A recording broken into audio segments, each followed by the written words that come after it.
Có quay không? Có quay không? Tao quay làm gì ba coi. Mẹ đi đó. Để con nó làm sao? Nó Con ngủ. quay đàng hoàng, con quay con nhít nhít hoài, con quay vậy. Sao nó ngủ mà nó còn lên lại. Nó ngủ gục á. Con quay con linh tinh nhé.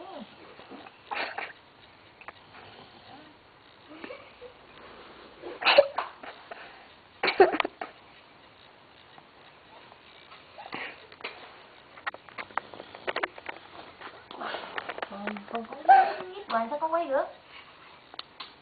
Ok.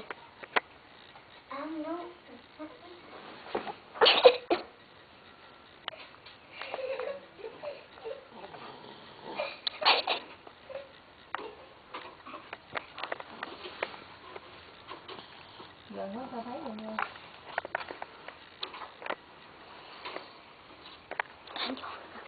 Nó giữa luôn đó không?